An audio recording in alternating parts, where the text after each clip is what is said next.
I'm so excited for this new series because I'm really going to be challenging myself to unmask.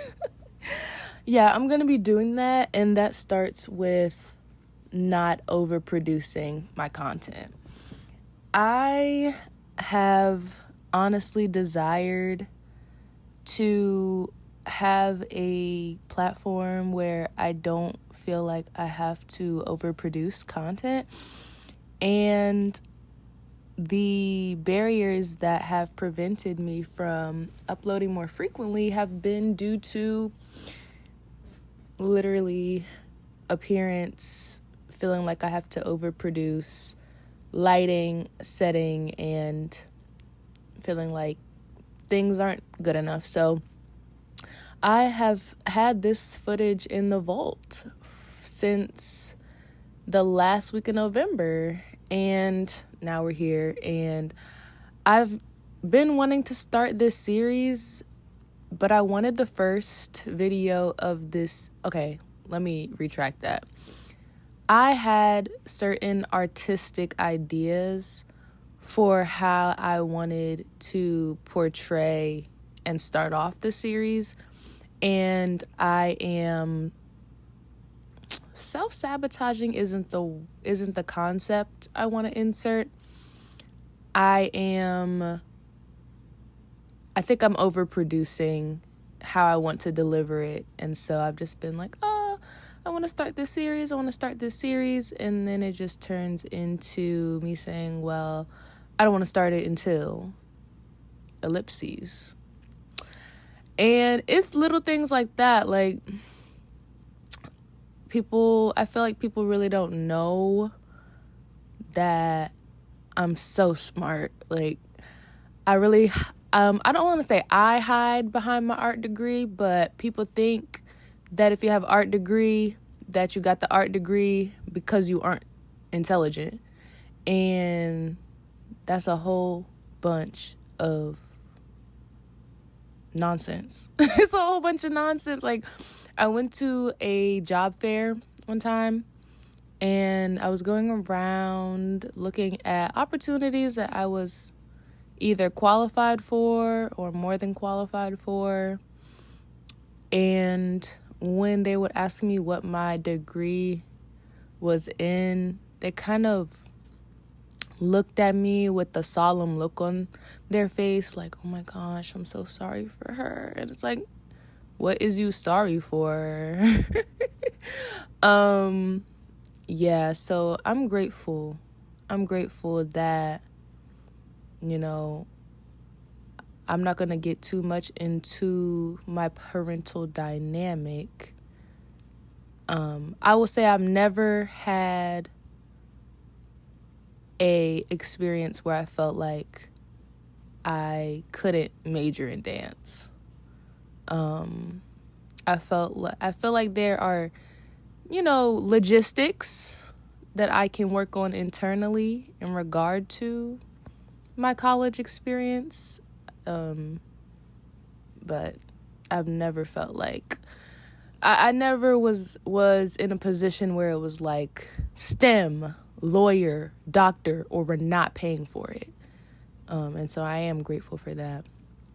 But yeah, I was not, first of all, dance is very unique in that you have to show up physically. And I think it's a different dynamic than if all of your classes are lecture-based and you get to come in, and if your professor some professors don't allow electronics, but if your professor allows electronics, you come in, you open up your laptop, you're on your phone doing who knows what on any social media platform, and you're not actively engaged, and then you get that attendance mark, and then you do the homework, and you don't have to be physically or mentally present. It's just about marking your attendance. But with dance, it's like your physical participation is a part of your grade. So if you get injured, if you hurt yourself in any way, the syllabus or syllabi say that the department is going to evaluate whether or not your physical injury is going to impact your ability to pass the class. But yeah, it's really frustrating to think about how many people think that I'm not smart because I chose to get a fine arts degree. So that's that. But I'm just a STEAM girly. I'm a STEAM girl, and I enjoy STEM. I feel like if you're a good teacher, meaning you know how to explain what math functions are and how to get to the right answer, I enjoy math. I get frustrated in math and I see this a lot in educational settings, when you are so high up in the subject, like you have a PhD, and there is a lack of clarity in how you explain how you got to an answer. So there's certain people that you just know the subject and you may not want to pursue education in the subject because you have to be able to scaffold, break it down. And I really, really enjoy STEM. I'm going to do another video on the classes I took in college and what my grades were looking like. I have what Gen Z would call a lore about my GPA. I'm going to get into that. And I really like science. And the most exciting thing that happened was an at-home engineering project that happened like maybe 3 or 4 weeks ago. So I found a way to remove body hair that really works for me.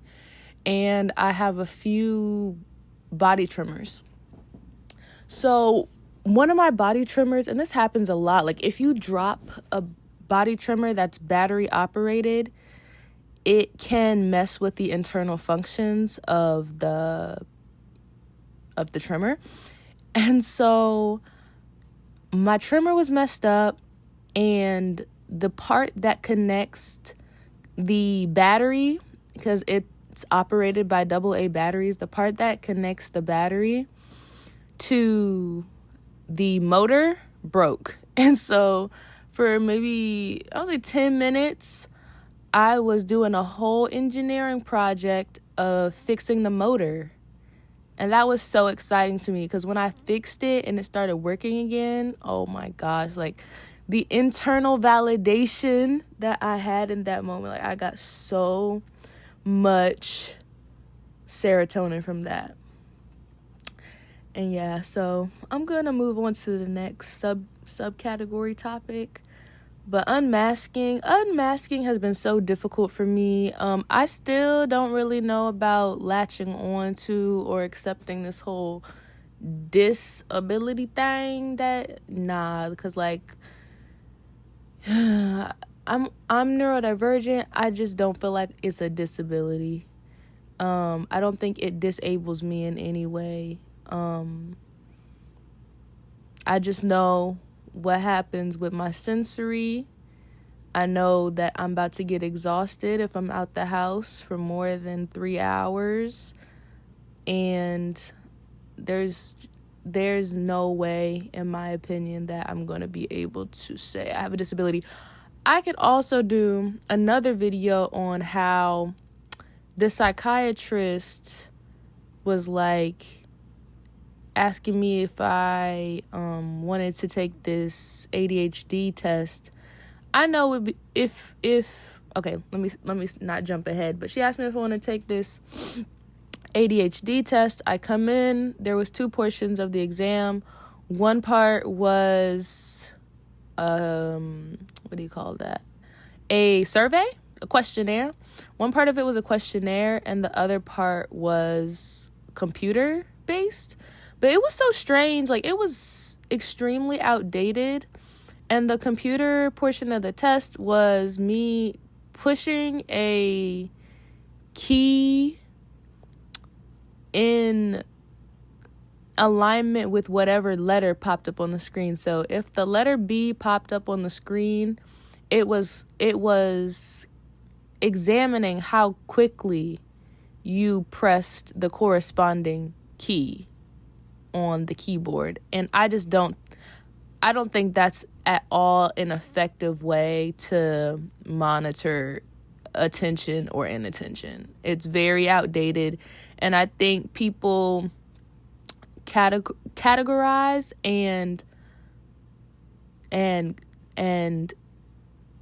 kind of push neurodivergence and specifically ADD and ADHD into if you qualify for that diagnosis, that you act like a squirrel.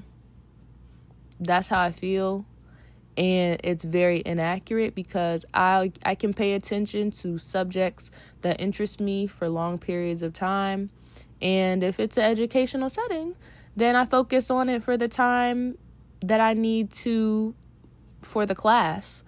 And I get it done because it's required. But I just feel like the whole system is messed up. And so when I came in for my results, I was like, yes, I know I'm about to get this diagnosis. Like, if a psychiatrist is recommending that you take that test, then you already know the vibes. And then I get in there and she's like, okay, so you kind of failed the questionnaire because it was asking questions like, do you interrupt people while they're talking? Did you have a defiant childhood? And I'm just like, whoever wrote this is extremely biased and don't understand, like, you're psychoanalyzing normal attributes of a human. And so that was really disappointing because, like, this was your whole idea and then I fail? Like, no, I know what I got going on, and I don't need. She was like, I can refer you to another. Why would you? If you're a generalist, don't be asking me for specific things, or if I want to get into specific subcategories of psychiatry, and then be like, I can recommend you to a specialist. On whose insurance? On whose copay? Like, I just felt like that was a very defeating experience, especially because I know my lived experience. But yeah, I'm out here unmasking, and part of that is, like, when I go out the house, I'm working on my facial expression because something that makes me extremely, extremely tired is my facial expression while I'm out, like, with the angry black woman stereotype. And I was in a location one day and I was walking around and I was on a mission. Like, sometimes I be walking, I'm on a mission, and this person was like, are you okay? Like this man said, first of all, maybe it was a man just talking just to say something, but he was like, are you okay? He said, you look like you're about to hurt somebody. And that's just my face. That's just my face. And also, I'm not laughing at things that I don't find funny. That exhausts me as well. And I'm really tired of people brushing up against me and not saying anything. I was in the line at Sephora getting one of my... I'm not going to say what I was getting because whatever. But I was getting something from Sephora, and there was this lady behind me that her coat was brushing up against my bottom. And I would turn around very slowly, and then I would turn back around, and my blood was boiling. And it's just like, oh my gosh, cultural barrier, cultural misunderstanding. I don't know. I just think manners are universal, and no. No. And yeah, I am I am neurodivergent, and I am unclockable